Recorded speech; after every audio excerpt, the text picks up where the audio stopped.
진짜 우리 아이들을 좀 조심시켜 주셔야 되는데요. 저희가 나무를 심기 위해서 사람을 사서 다 구멍을 뚫어놨습니다. 그래서 구멍이 큼직큼직한 것들이 펜스를 따라 쭉 14개가 있습니다. 그래서 우리 아이들이 거기 들어가서 놀까봐 좀 걱정인데, 여러분 다치지 않도록 우리 아이들을 좀 잘 관리해 주시면 감사하겠습니다. 그래서 사실 아이들을 영화 보러 내보내는 이유도 거기에 있기도 합니다. 그래서 여러분 아이들 관리 잘 해주시면 감사하겠습니다. 오늘 말씀은 사실은 조금 어려운 내용이에요. 그렇지만 저와 여러분들이 잘 이해해야 되고, 또 이 말씀이 또한 저희들의 또 삶의 중요한 또 어떤 이렇게 뭐 터닝 포인트까지는 되지 않더라도 도움이 될 거라고 분명히 믿습니다. 반드시 알아야 될 내용이고요. 기도에 대한 내용입니다. 기도는 여러분 실제예요. 믿음은 실제. 반드시 그대로 됩니다. 그래서 우리가 기도에 대한 기대가 있어요. 그래서 익사이링이 있습니다. 그런데 반대로 우리가 또 기도하면 익사이링하고 소망이 있고 기대가 있음에도 불구하고 한편으로는 어떻게 돼요? 우리 마음에 좀 좌절감 같은 것이 있어요. 왜요? 기도해봤는데 안 된 경험들이 많이 있거든요. 그게 너무 선명하기 때문에 우리가 이 기도에 대해서 굉장히 또 일종의 패배주의적인 생각을 가지고 있어요. 오늘 이제 히스기야 얘기만 해도 깜짝 놀랄 만한 일이잖아요. 좀 이따 살펴보겠지만, 그래서 우리가 이 설교 제목처럼 히스기야의 기도와 나의 기도의 차이점이 있는가 없는가 한번 살펴보자는 거예요. 그래서 우리가 좀 이 좌절감 같은 거, 결론적으로 얘기한다면 좌절감 같은 걸 좀 떨쳐버리시고요, 좀 자신감을 가지셔도 된다는 것을 좀 나누고 싶어요. 우리가 오해의 요지가 많이 있어서 굉장히 조심스럽습니다. 여러분, 기도가 너무 이 분량이 방대하고요, 내용들이 너무 복잡합니다. 그래서 하나님이 하신 일들이 다 우리가 어떻게 설명할 수 있겠어요? 그래서 우리가 다 설명이 안 됩니다. 그럼 오늘은 기도 가운데 한 부분만, 한 관점에서만 설명을 하려고 그래요. 그래서 여러분들께서 잘 지혜롭게 들으셔야 돼요. 기도 전체를 설명해 주는 게 아니고 지극히 작은 부분을 설명한다는 거. 오늘 한 부분은 이 히스기야의 이야기를 통해서 지극히 작은 한 부분만을 얘기한다는 것을 기억하시고 그렇게 들어주시면 좋겠습니다. 얼마나 이렇게 기도에 대한 오해가 많은가 좀 생각을 해볼게요. 오늘 좀 첫 찬양을 부를 때 찬양집 267장 불렀죠. 그때 막 아바 아버지 아바 아버지 이런 찬양을 불렀어요.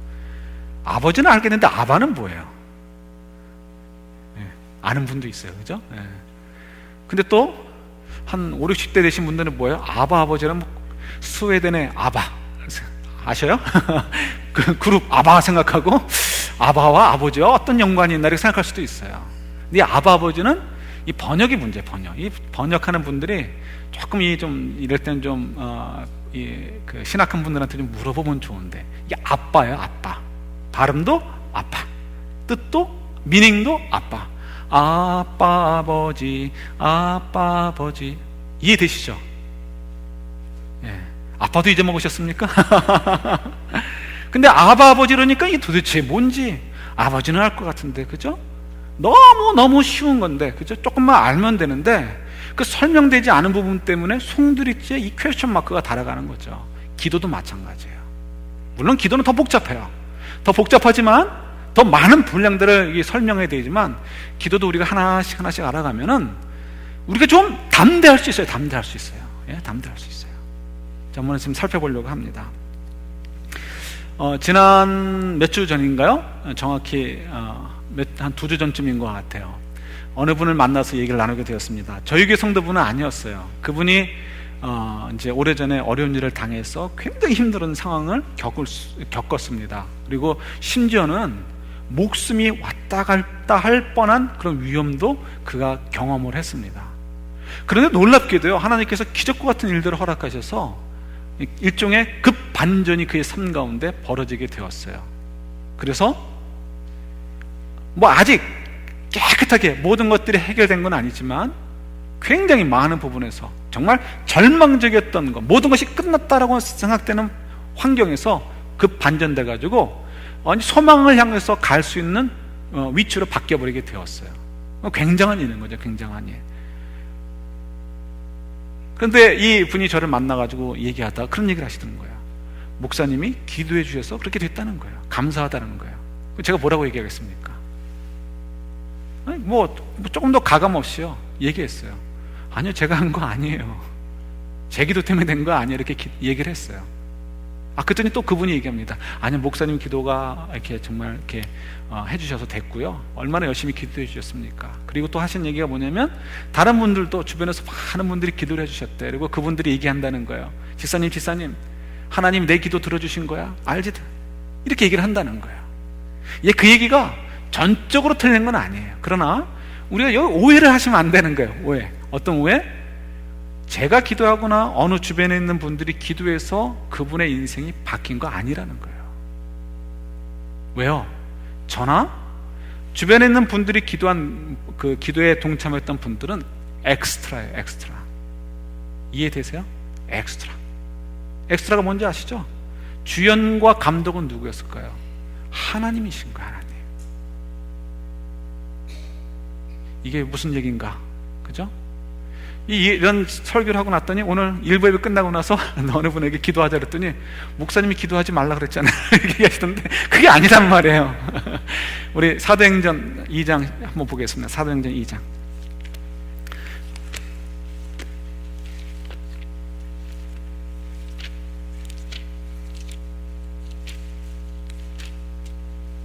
사도행전 2장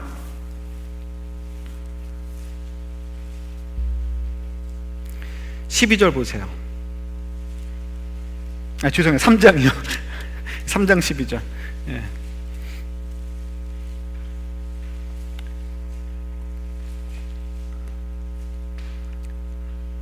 같이요. 시작.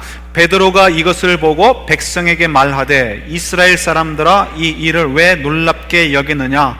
우리 개인의 권능과 경건으로 이 사람을 걷게 한 것처럼 왜 우리를 주목하느냐? 아멘. 뭐라고요? 베드로가 안전뱅이를 고쳤어요. 누가 주역이에요? 베드로잖아요. 사람들이 누굴 쳐다봐요? 베드로를 주목하고 쳐다보는 거예요. 근데 베드로가 뭐라고 그래요? 왜 날 쳐다보니? 이 일이 나의 경건과 나의 능력으로 된 것 같으니? 내 기도빨로 된 것 같으니? 누구의 힘과 능력으로 된 거라고 얘기하는 거예요? 여호와 하나님. 하나님. 베드로는 뭐라고? 자기는 엑스트라라는 거예요. 엑스트라. 그런데 저희가 여기서 이제 또 하나 미리 접어놓고 가는데요, 엑스트라 역할이라도 하려면 어떻게 해야 돼요? 내 비중이 너무 작아라고 감독의 말을 듣지 않으면 그 영화나 드라마에 나올 수 있어요? 없어요? 못 나오는 거예요. 쫓겨나는 거예요. 그죠? 엑스트라를 안 해보셔가지고 모르셔요? 그 일당이라도 받으려면 어떻게 돼요? 감독이 시키는 대로 지나가는 사람이든 뒤에 앉아서 커피 마시는 척 뒤통수만 나오는 사람이든 상관하지 않고 그 역할을 해야 되는 거예요. 그게 누구예요? 우리인 거예요. 때로는 예수님도 엑스트라 역할을 하시는 거예요.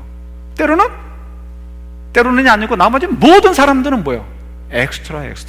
누가 주인공이에요? 하나님이 주인공이시고 예수님이 주인공이시고 감독이신 거예요. 그러니까 기도하지 말라는 거 아니에요? 엑스트라는 우리 역할대로 하면 되는 거예요. 다만 그 일들을 이루시는 일은 누구예요? 하나님 아버지신 거예요. 하나님 아버지신 거. 그냥 우리가 만약에 기도했는데 함께 기도했는데 그 일이 이루어졌어요. 누구가 기도해서 된 거예요? 누가 기도해서 된 게 아니고 하나님께서 그 일을 이루신 거예요. 그러니까 어떻게 해요? 집사님, 제 기도 덕분에 잘 되는 줄 아세요? 이렇게 얘기하면 어떻게 되는 거예요?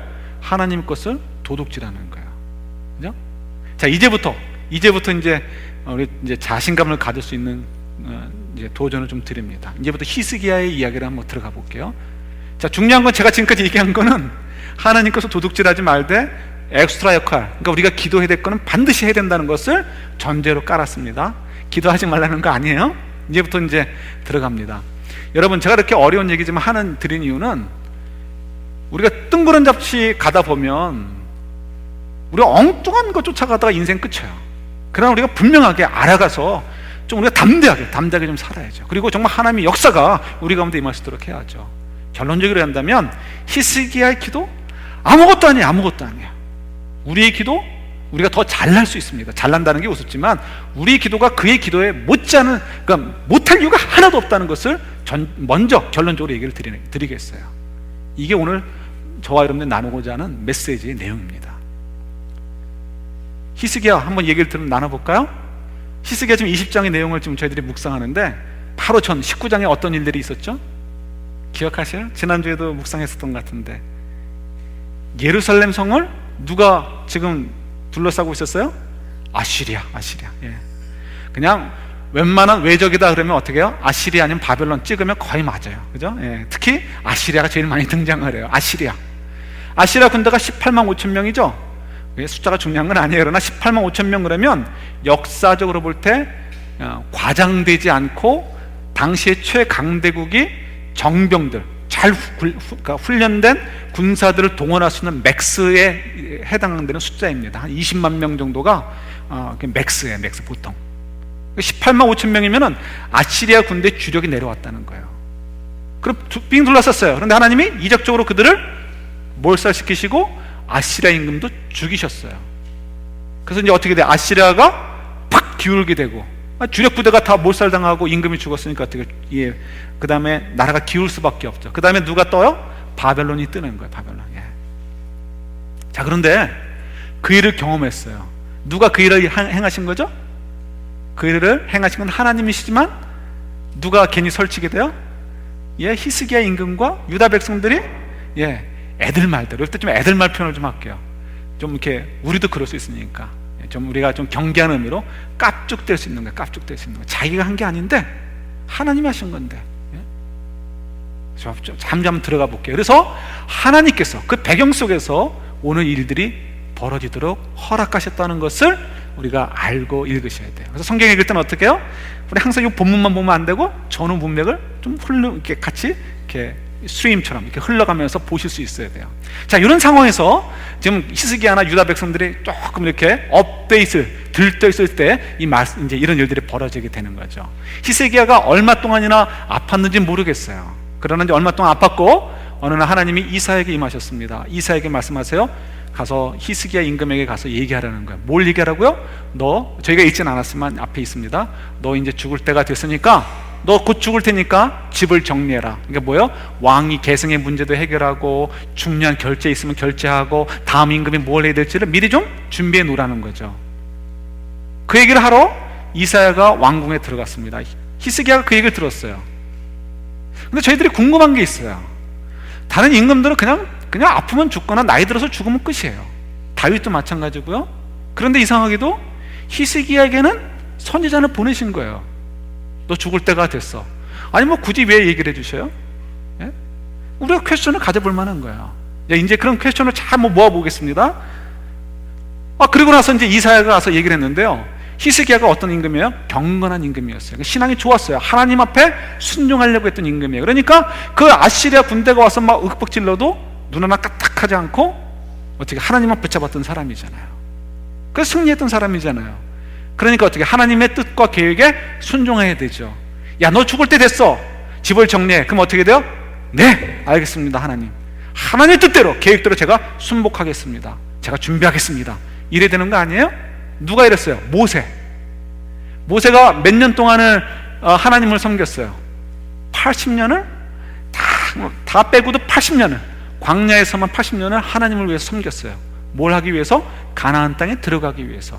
그런데 반석 칠 때 하나님을 백성들이 바라보도록 하지 않았다는 것 때문에, 하나님의 신실함을 드러내지 않았다는 것 때문에, 하나님의 능력을 드러내지 않았기 때문에 너는 가나안 땅에 못 가라고 말씀을 들었어요. 나중에 느보산에 올라가서 가나안 땅을 내려다 봅니다.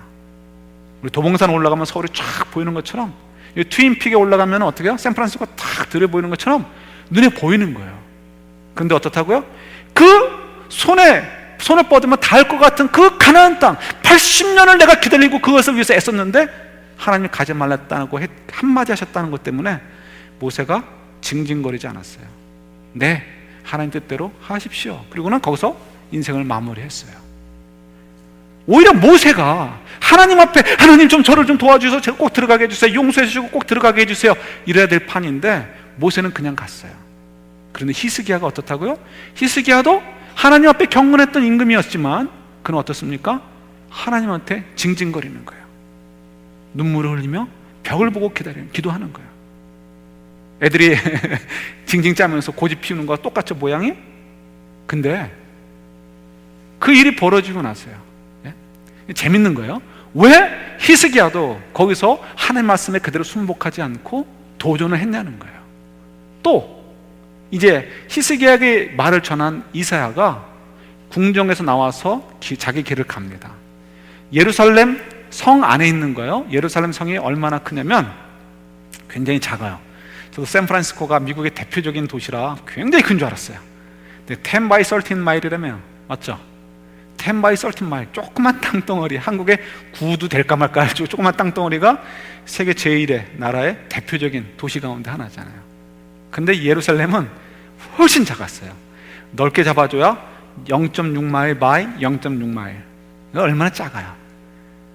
이사야가 나이가 얼마였을지 정확히 모르지만 그가 뭐 나이가 많았어도 0.6마일 횡단하는데 얼마면 될까요? 뭐 얼마 안 걸리겠죠. 그런데 성경을 보니까 왕궁에서 이사야를 만나고 나오는데 나와서 예루살렘 한가운데를 지나기 전에 하나님 말씀이 임했어요. 그러니까 왕궁이 맨 끝에 있는 것도 아니고요, 왕궁이 커가지고 뭐 몇 층을 내려와서 뭐 가는 것도 아니에요. 조그만 왕궁에서 그냥 나와가지고 그냥 걸어 나오는 거예요. 많이 잡아야 0.3마일입니다. 0.3마일이면 얼마나 걸렸을까요? 한 15분이면 되나요? 15분도 안 돼가지고요, 하나님 말씀이 또 임하는 거예요. 뭐라고 임했습니까?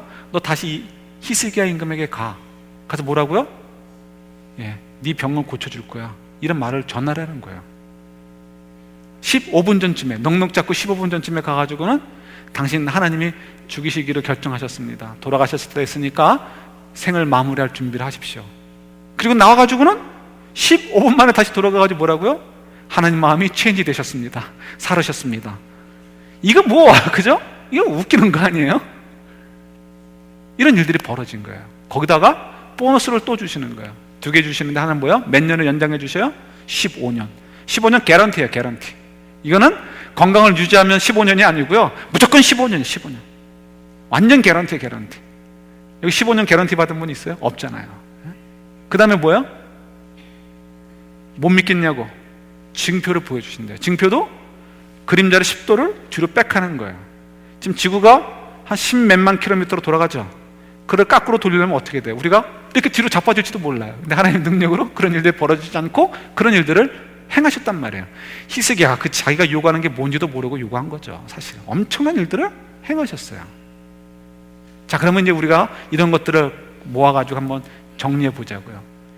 왜 하나님께서는 히스기야, 죽을 병에 걸렸던 히스기야를 단지 한 10분 내지 15분 만에 그의 기도를 들어주셔가지고 그를 살려주셨을까라는 질문을 가져보는 거예요.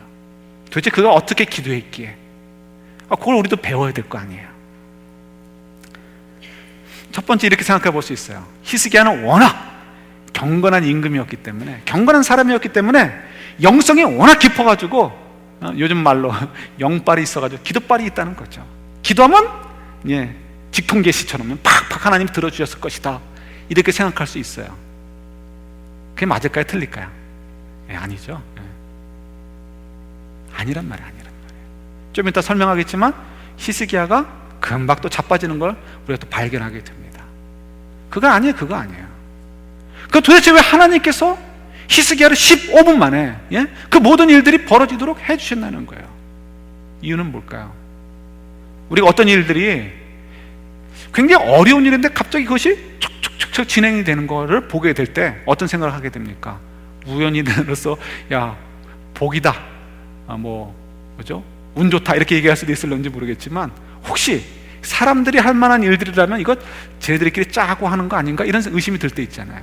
마치 지금 하나님이 하신 일들이 이미 다 짜고 하시는 것처럼 하나님이 이미 다 계획해 놓으시고 그냥 그렇게 진행하시고 몰아가시는 거. 이사야에게도 그렇게 몰아가시고 또 그다음에 히스기야도 그렇게 몰아가시는 것처럼 느껴져요.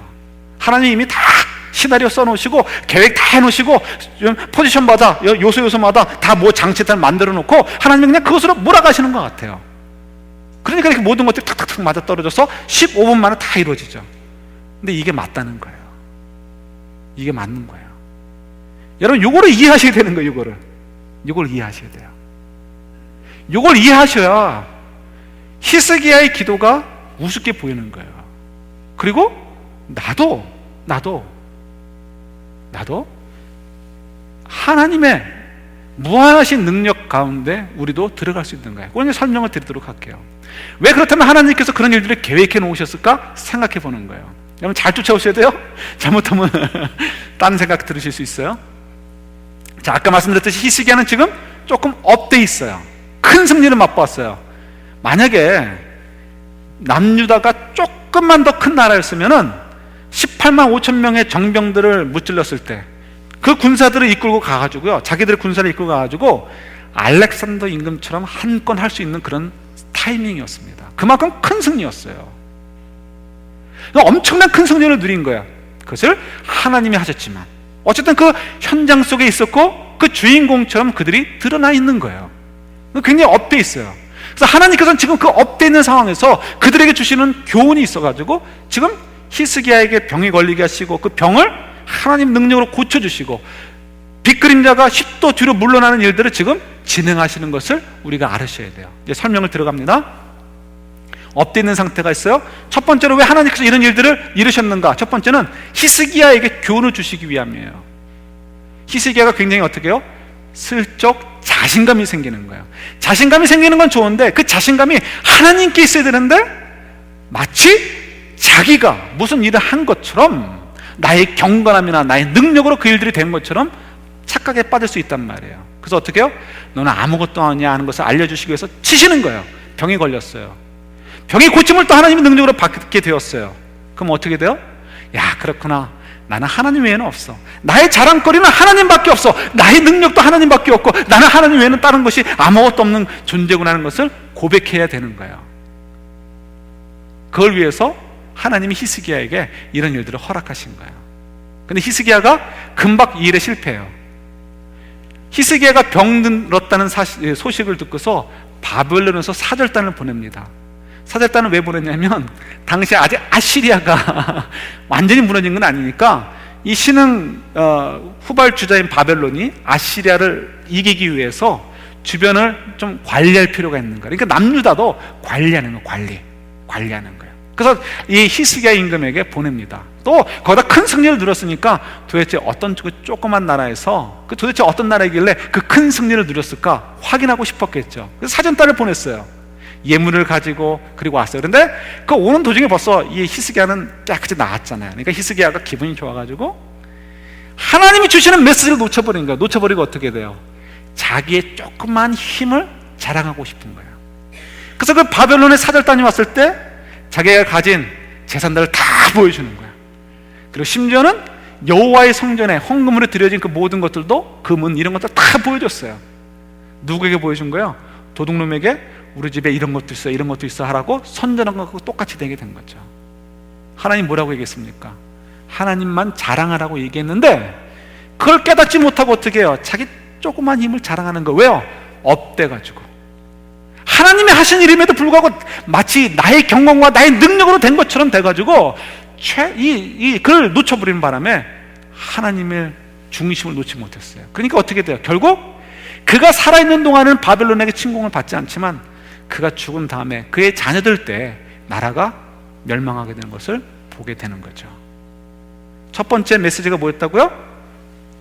함부로 업되지 말라고, 하나님만 자랑하라고, 하나님만 의지하라고 알려주시기 위해서 교만할 만할 때쯤에 그런 일들을 경험하게 하신 거예요. 두 번째는요, 백성들이 그것을 봐요.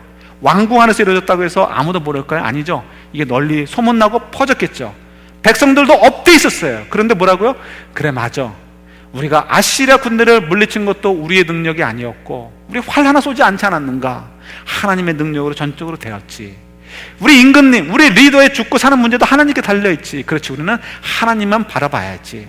이후에 이루어지는 어떠한 어려움이 찾아와도, 인생의 어려움이든 아시리아나 바벨론의 침공이 또 되어진다 하더라도 우리는 여전히 하나님만 자랑하고 하나님만 붙잡아야지. 이런 고백을 갖게 하도록 그걸 교훈하시기 위해서 하나님 이런 일들을 허락해 주신 거예요. 근데 그들도 여전히 어떻게 해요? 실패하는 거예요. 하나님 찾지 않고요, 자기들의 능력, 자기들의 경건, 자기들의 어떤 걸 가지고 그런 일들이 벌어지는 것처럼 착각을 하고 자기 자신들을 자랑하게 되는 거죠. 그러니까 어떻게 돼요? 아무 소용이 없게 되는 거죠. 자, 이제 정리해봐요. 여러분, 히스기야의 기도가 한 사람이 가지고 있는 인생의 짐을 가지고 하나님께 나아가서 기도해서, 간절히 기도해서 하나님이 그의 기도를 들어주시고 해결된 거로 보여요. 그러나 그게 아니라는 것입니다. 그게 아니에요. 분명히 히스기야 입장에서는 그 한 자기의 개인의 문제였고 자기 개인의 어떤 한 일처럼 느껴져요. 예, 맞아요. 그러나 우리가 좀 전체 큰 그림으로 보면 어떻습니까? 하나님이 그의 백성들을 향하신, 히스기야를 포함하고 유다 백성들을 포함하고 우리들도 포함하는 거예요. 그의 백성들을 향하신 계획이 있으시고 그 계획 속에서 우리를 사랑으로, 은혜로 이끄시기 위해서 하나님께서 많은 일들을 하세요. 그 일 가운데 히스기야가 존재하고 있었고요, 그가 있는 그 상황에서 하나님이 일들을 통해서 하나님이 그의 백성들을 이렇게 교훈하시고 하나님의 사랑에서 떠나지 않도록 하시기 위해서 이런 일들을 벌여셨다는 것을 우리가 느끼고 배우게 되는 거예요. 이해가 되시죠? 예. 그러니까 어떻게 해요? 결론적으로 얘기한다면 우리도 동일해요. 히스기야는 왕이었다고 우리는 왕이 아니었다고요? 아이고 뭐 조금만 그 뭐 베이에리아만한 땅인가요? 그 조그만 땅덩어리에서 그냥 순 이렇게 광야 같은 데고 뭐 곡식 나오는 데 얼마 되지도 않고 그 조그만 땅덩어리 임금이 뭐가 부러워요?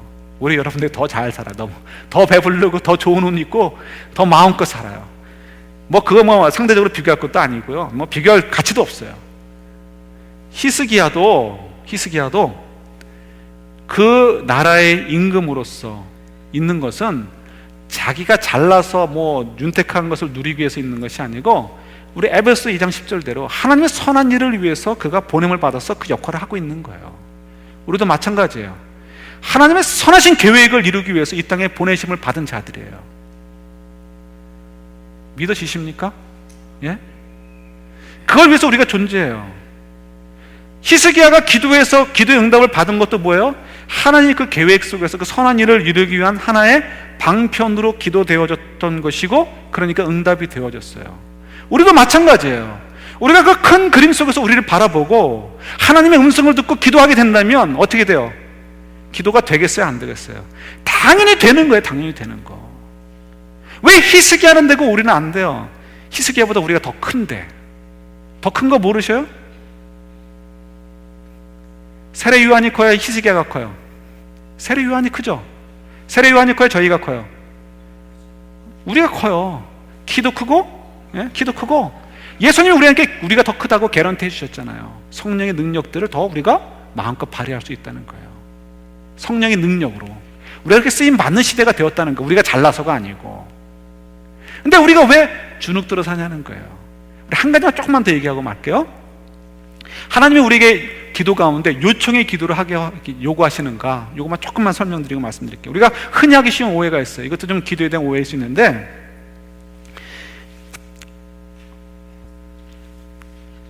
빨리 지나갈게요. 여러분 나중에 이제 시트 보시고 좀 묵상 좀 하셔요. 질문 있으시면 나중에 또 질문하시고, 어느 개인의 신앙이나 영성의 깊이가 기도의 능력을 더 크게 하여서 하나님의 능력을 가져오는 것이 아니라는 거예요.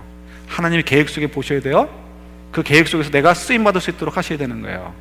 어느 사람이 영성이 깊다고 해서 그 사람 마음대로 되는 게 아니에요. 하나님의 계획과 뜻대로 도구로 사용될 뿐이에요. 엑스트라로. 그죠? 그래서 아까 우리 사도행전 3장 12절 말씀 묵상했어요. 두 번째, 기도자의 간절함에 따라, 그 간절함의 크기에 따라 기도의 응답이 좌우되는 것도 아니에요.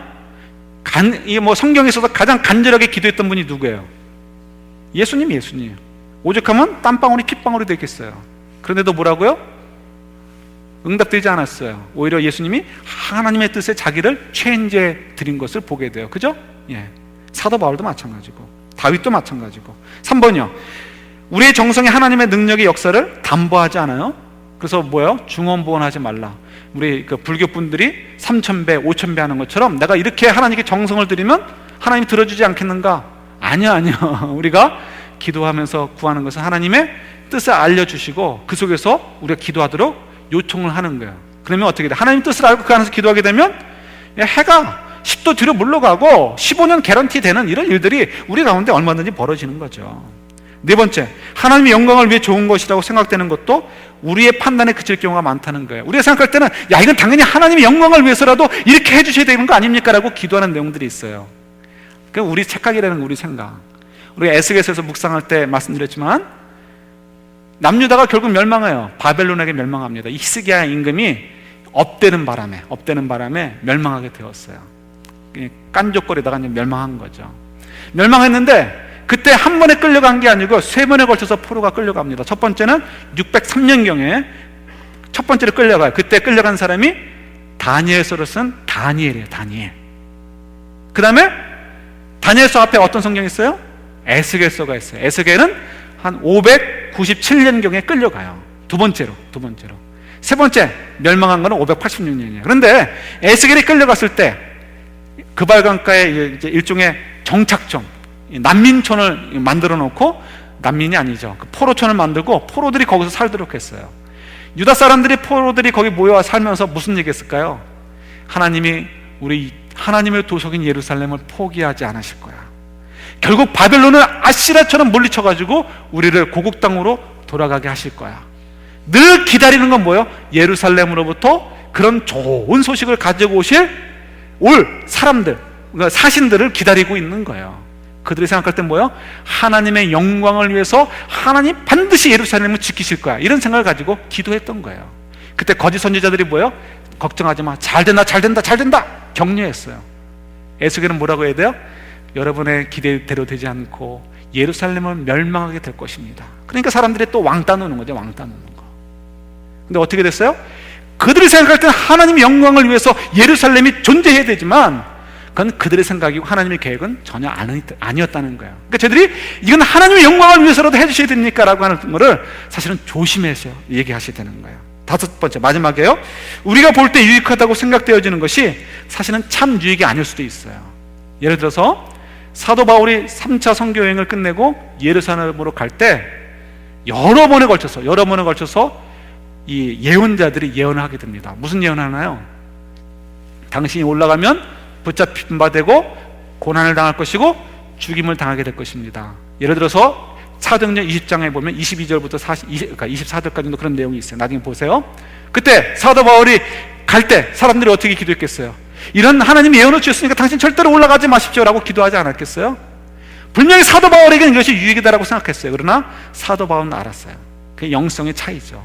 내가 비록 고난을 당하고 죽임을 당해도 내가 올라가는 것이 나에게도 유익이고 하늘의 상급, 영원한 상급을 쌓아둘 테니까요. 그리고 하나님 나라를 위해서도 유익하다는 것을 아니까 그가 가는 거였어요. 그러니까 우리가 참 판단할 때 여러분의 경험과 여러분들의 그 뛰어난 IQ를 너무 의존해서 이것이 당신에겐 유익합니다, 이것이 나에게 유익합니다라고 기도할 때 참으로 유의하고 주의하셔야 된다는 거예요. 자, 이러다 보니까 우리가 기도를 해야 되는가 말해야 되는가 또 고민에 빠질 수 있어요. 정리를 합니다. 기도하지 말라는 게 아니고 기도하시라는 거예요. 그것도 적극적으로 하라는 거예요. 왜요? 조심할 거 조심하지만 히스기야의 기도도 하나님이 들어주셨잖아요. 히스기야의 기도를 어떻게 보라고요? 우습게 여기시라고요. 누가 더 크다고요? 누가 더 커요? 저와 여러분들이 더 커요. 이거는 신학이 아니고 실제예요, 실제. 그러니까 어떻게 우리도 당연히 하나님의 그 계획 안에서 우리가 민감하게 반응하고 하나님의 음성을 들을 수 있고 우리가 그것을 판단할 수 있고 그리고 그 속에서 성령의 인도하심을 받으면서 기도하게 된다면 놀라운 일들이 벌어지게 되는 거예요. 왜 베드로나 예수님이나 바울이나 이런 사람들 주변에서 엘리야나 엘리사 이런 분들 주변에서 더 많은 일들이 벌어져요? 이유는 그분들의 영성이 깊기 때문에 하나님의 뜻을 더 많이 발견할 수 있었고 그러니까 하나님이 일하는 곳을 더 많이 방문할 수 있었고 그 현장에 있을 수 있었던 거예요. 그러니까 하나님이 그들을 사용하셔서 더 많은 일들이 벌어졌던 것에 지나지 않는 거예요. 저와 여러분들도 동일해요. 거듭 말씀드리지만 히스기야를 좀 우습게 여기셔도 돼요. 우리가 거하는 곳에서 우리도 영성을 잘 지켜서 하나님의 뜻을 잘 발견하고 잘 기도하게 된다면 어떻게 돼요? 하나님의 엄청난 놀라운 일들이 벌어지게 되는 기도의 능력자들이 될 수 있다는 것을 기억하시길 바랍니다. 여러분, 그것이 저희들이에요. 여러분 절대로 기도하시면서 안 되는데 좌절감 빠지지 마시고요. 히스기야를 좀 만만히 좀 보시고 그 금방 넘어지잖아요. 그 사람은 좀 만만하게 보시고 하물며 나겠는가 좀 용기를 가지시고 기도해 보셔요. 목회하다 보니까요, 제가 한 가지 잘하는 게 있더라고요. 뭐가 잘하는지 아십니까? 이게 잘해요. 이렇게 잘하는데 다른 게 잘하는 게 아니고 간덩이가 잘하는 것 같아요. 간덩이.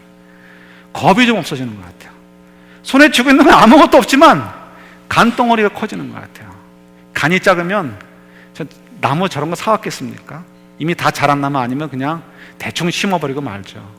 근데 보이는 건 별로 없어도 하나님이 큰 일들을 허락해 주실 것에 대한 믿음이 있어요.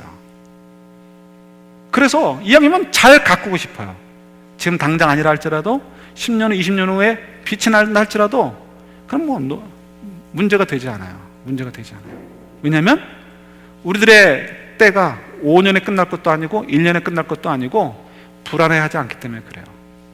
여러분, 거듭 말씀드리지만 여러분 개인에 너무 얽매이지 마시고 하나님 나라의 관점에서 여러분들을 보세요. 하나님의 계획과 하나님의 그 선하신 일들을 좀 보세요. 그 일 가운데 여러분 비록 엑스트라지만, 저 사람들의 역할이 엑스트라지만 그 일을 이루기 위해서 우리가 이 땅에 하나님 보내주셨고요, 그 일을 맡기기 위해서 우리 안에 누구를 보내주셨어요? 성령 하나님을 보내주셨어요. 우리가 그 안에서 우리가 사는 거예요. 저와 여러분들이 생각하는 것을 훨씬 뛰어넘는 일들을 하나님 우리를 통해서 이루게 되는 것을 믿을 수 있기를 바랍니다. 우리가 좀 간이 좀 커졌으면 좋겠어요. 좀 간대기가 좀 커졌으면 좋겠습니다. 그래서 겁먹지 말고요, 아무리 큰 인생의 짐이 나를 감싸오고 오고 이건 도대체 뭐 구멍에 살아날 구멍이 없다라는 순간에도 우리가 좀 용기를 가지고 흔들리지 않고 나는 하나님만 바라볼 거야, 하나님 원하시는 대로 살 거야. 우리 좀 그래서 우리 영성을 좀 자꾸 키워가면서 하나님의 음성을 듣고 기도하면서 그때 정말 홍해가 갈라지고 18만 8천 5천 명의 군대들이 무너져 나가고 그리고 내가 죽을 병도 살아나는 그런 놀라운 역사들을 좀 경험하면서 사는 저희들이 될 수 있기를 주님의 이름으로 축원합니다. 같이 기도하시겠습니다.